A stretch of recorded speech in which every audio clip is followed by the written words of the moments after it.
السلام عليكم ورحمة الله تعالى وبركاته. خياتي بنياتي خاوتي، إن شاء الله تكونوا بخير وبصحة جيدة يا رب العالمين.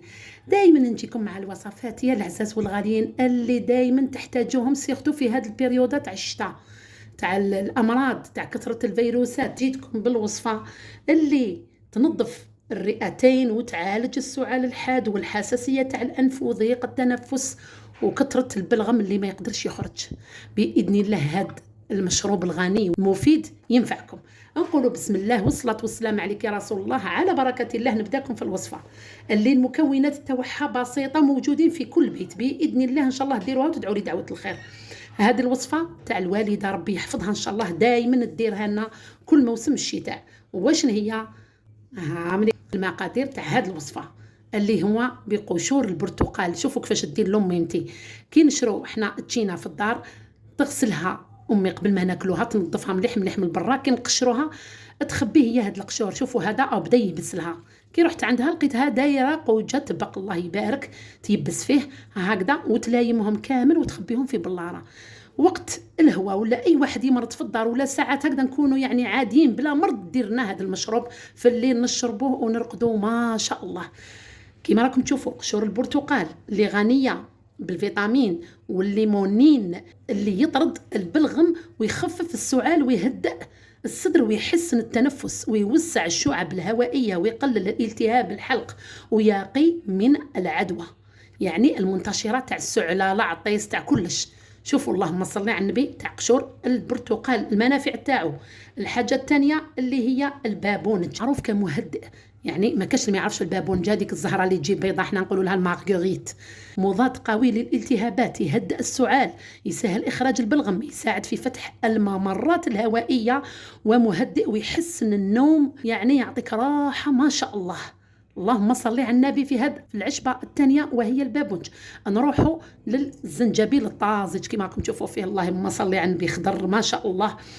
الزنجبيل علاج فعال وطبيعي للجهاز التنفسي، يخفف السعال الجاف ويرطب الحلق ويوسع الشعب الهوائية ويطرد البلغم ويهدئ الآلام الصدرية والحلق ويعزز المناعة ويسهل التنفس. شوفوا ما شاء الله، نديروا منه خياتي قشرة غير صغيرة كما راكم تشوفوا هاوليك هنا في هذا المشروب.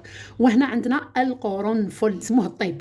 القرنفل يعمل كمضاد للالتهابات وله نفس العوامل للسعال للصدر للبلغم وللتنفس، يعني كيف منافع الصحيه تاعو ما شاء الله عظيمه.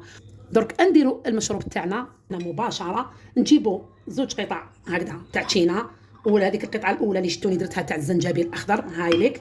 نديروا مغرف صغيره تاع بابونج هكذا، هاي ليك مغرف صغيره تاع بابونج، ونديروا 3 حبات راني وجدتهم تاع قرنفل، نحولوا هذاك الطربوش تاعو، هذاك الراس تاع المسمار نحوه له هكذا. نديروا 3 حبات هكذا ونديروا عليه ماء سخون غلا مليح مليح. ها بسم الله، هاك كل هاد المكونات هاكا نديروها مع بعض ونغطوه هكذا مباشره. راكم تشوفوا هكذا، خلوه يطلق واحد لمده 15 دقيقه ولا 10 دقائق. وقتاش نتناولوه؟ نشربوه كل يوم في الليل قبل النوم، كي يطلق نصفوه ونشربوه قبل النوم يوميا مدة 3 أيام ولا 5 أيام بإذن الله. يوميا نشربوه مليح، ينظف الرئتين ويعالج السعال الحاد وحساسية الأنف وضيق التنفس والبلغم اللي دايما يقعد لكم محجر في لاغورج تاعكم. هذا المشروب بإذن الله تشربوه كيما راه سخون في الليل وترقدوا مدة 5 أيام وتحبسوا مدة يومين 3 أيام 4 أيام وعاودوا تشربوه إذا كنتوا تعانوا من هذه الأعراض اللي قلتهم لكم. بإذن الله تدعوا لي دعوة الخير. هذه التيزانة ولا هذا المشروب رائع، غني غني غني بزاف يا خياتي بالمنافع الصحية.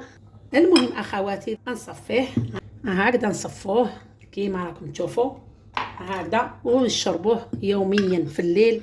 ممنوع للحامل والمرضعه اللي يعانوا من قرحه المعده والحساسيه المفرطه من اي ماده من هذه المواد، واللي عندهم الربو المزمن الحاد، والاطفال اللي تحت 6 سنين ما يشربوش.